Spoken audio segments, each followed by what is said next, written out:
धर्म अध्यात्म की नगरी प्रयागराज, जिसको हमारे शास्त्रों ने तीर्थराज यानी कि सभी तीर्थों के राजा होने का ओहदा दिया है।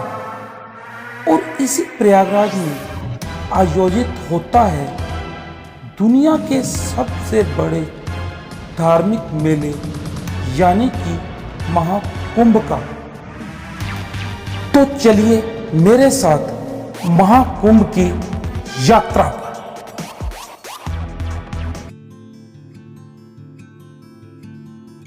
पवित्र संगम में स्नान करने के लिए मैं पहुंच चुका हूं। लगाते हैं आप डुबकी। हर हर गंगे, जय मां गंगे। 144 वर्षों के बाद आने के कारण इस कुंभ की इतनी महानता है।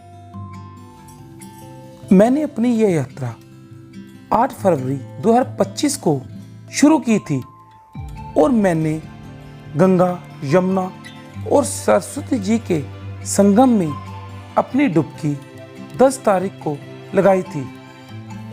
पवित्र संगम में डुबकी लगाने वाले श्रद्धालुओं की इतनी ज़्यादा भीड़ थी कि मुझे 5 घंटे का जाम भी मिला। परंतु यहाँ पर जो व्यवस्था की गई है वह बहुत सराहनीय है। सुबह के बज चुके हैं 6। रात को तकरीबन प्रयागराज पहुंचते पहुंचते मुझे और मेरे साथियों को 12 बज गए थे, इसीलिए कोई वीडियो नहीं बना पाए।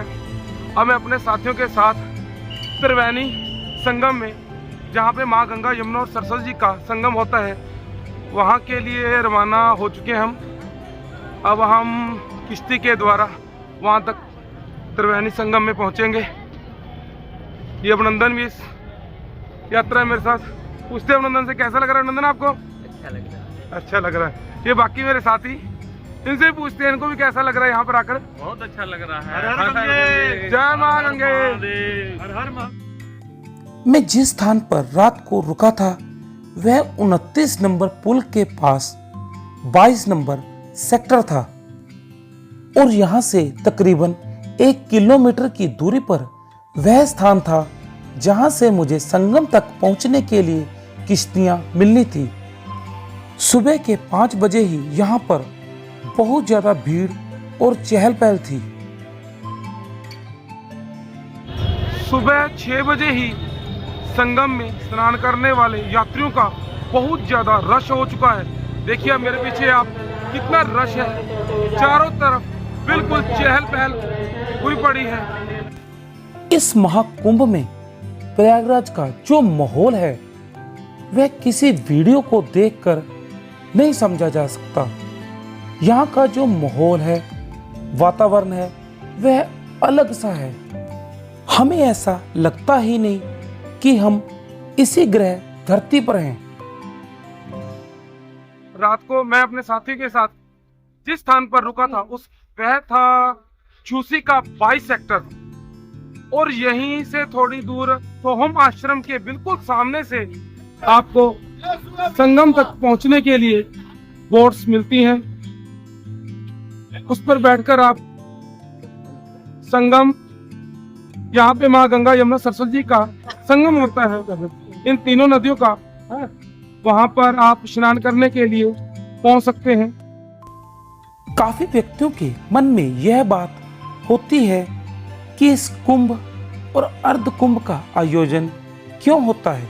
मैं आप लोगों को बताता हूं कि जिस समय देवताओं और राक्षसों के बीच समुद्र मंथन हुआ था तो उस समय जो अमृत कलश निकला था, उस अमृत कलश की बूंदें 4 स्थानों पर हरिद्वार, नासिक, प्रयागराज और उज्जैन में गिरी थी और तभी से इन चारों स्थानों पर महाकुंभ और कुंभ का आयोजन होता है। क्योंकि मैं सुबह ही अपने आश्रम से स्नान करने के लिए निकल पड़ा था, इसीलिए सूर्य नारायण भी मेरे पहुंचने के बाद ही निकले थे, जो दूर से देखने में बहुत सुंदर लग रहे थे। और इस कारण सारा आसमान लाल रंग का हो चुका था। पानी एकदम साफ था जिसमें सूर्य की लालिमा दिखाई दे रही थी। दूर दूर चलती हुई नाव देखने में बहुत सुंदर लग रही थी। नाव में हम बैठ चुके हैं।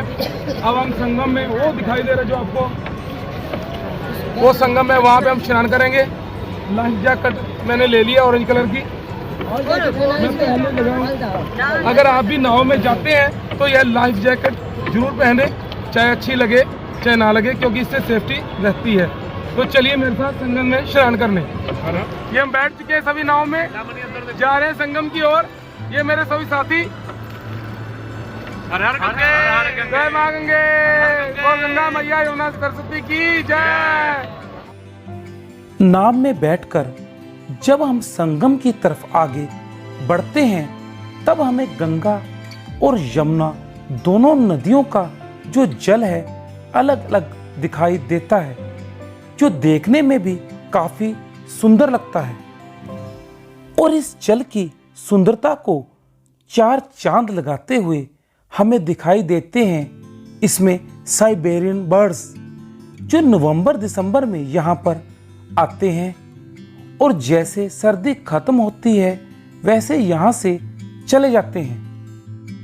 मैं अपने आप को बहुत भाग्यशाली समझता हूँ जो मुझे यहाँ पर संगम में स्नान करने का मौका मिला।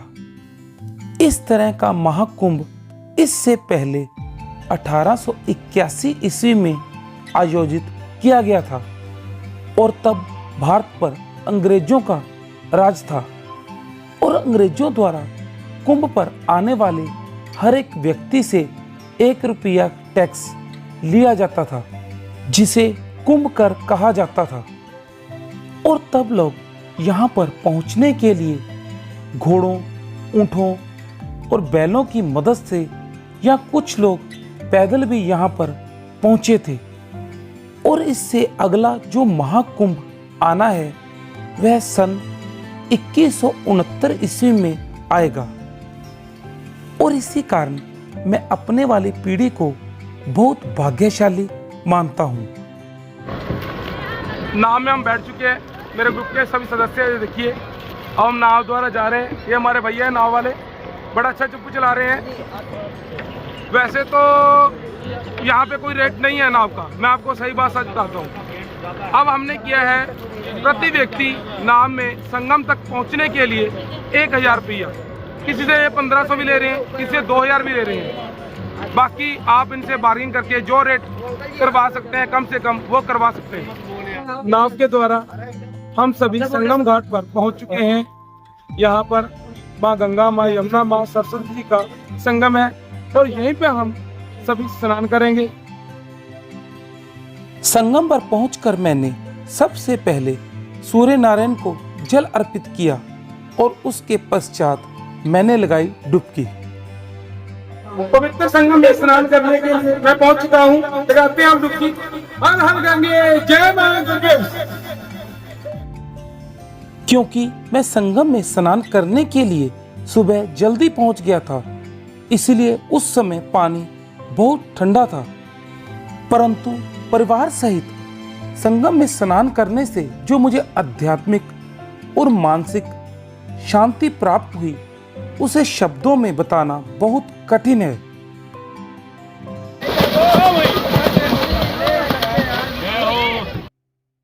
स्नान करने के पश्चात मैंने जल में तांबे के लोटे में पंच धातु, जिसमें सोना, चांदी, तांबा, पित्तल और कांस्य जल प्रवाह किया।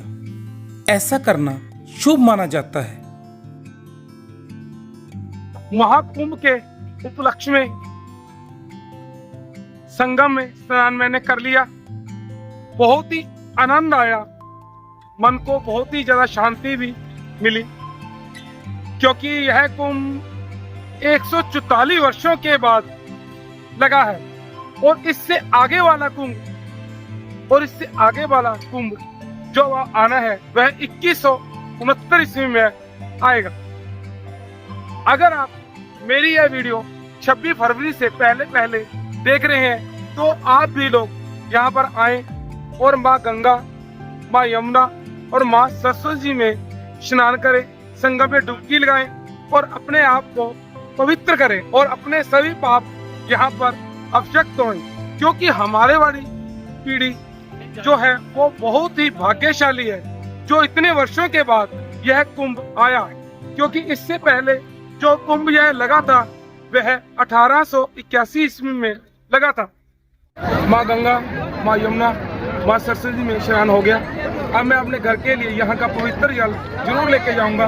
अब यहीं से त्रिवेणी का हम जी का जल भरते हैं, अपने दोस्त मित्रों रिश्तेदारों को सभी को देंगे जो यहाँ पर नहीं आ सकते।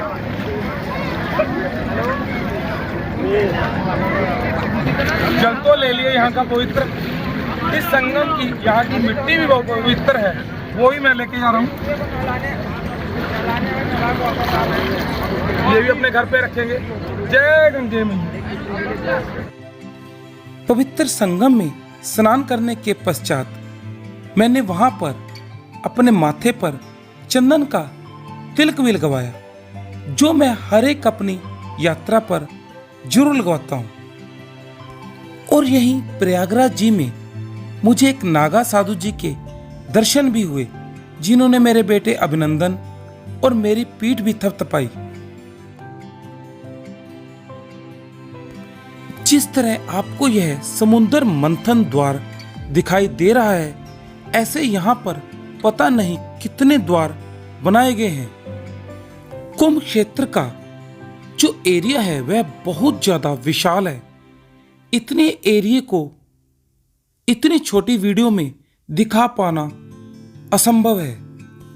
यहाँ पर अखाड़ों और साधु संतों के जो पंडाल हैं वह बहुत विशाल है और बहुत ऊंचे हैं और बहुत ही ज्यादा सुंदर भी हैं। महाकुंभ की यात्रा पर हूँ मैं। ऐसे ऐसे कर्तव्य तो यहाँ पे आम ही देखे जा सकते। देखिए आप मेरे पीछे, आप छोटी सी बच्ची है, रस्सी पे चल रही है। हठ योग भी सनातन धर्म में एक तपस्या मानी जाती है। आप देखिए किस तरह एक साधु इतने तीखे नुकीले कांटों की झाड़ियों पर आराम से लेटे हुए हैं। यहाँ से जल और यहाँ की मिट्टी के साथ साथ आप अपने घर पर यहाँ से प्रसाद भी लेकर जा सकते हैं। और उसके अलावा यहाँ पर आपको सिंदूर, माला आदि चीजें बड़ी आसानी से मिल जाती हैं। बहुत ही ज्यादा भीड़ होने के कारण और मेरे पास समय का अभाव होने के कारण मैं आप लोगों को यहाँ पर वट वृक्ष और लेटे हुए हनुमान जी के दर्शन नहीं करवा पाया। अगर आप यहाँ पर आते हैं तो आप किले में वट वृक्ष और लेटे हुए हनुमान जी के दर्शन करने अवश्य जाएं, क्योंकि यह दोनों स्थान यहाँ के प्रमुख माने जाते हैं। इनके बिना श्री प्रयागराज जी की यात्रा अधूरी मानी जाती है।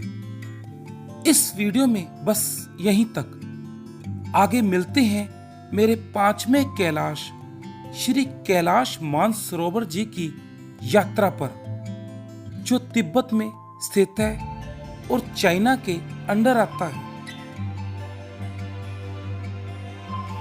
और अगर आप मेरे चैनल पर नए हैं तो मेरी वीडियो को लाइक करें, शेयर करें और मेरे चैनल को सब्सक्राइब अवश्य करें। जय शंकर।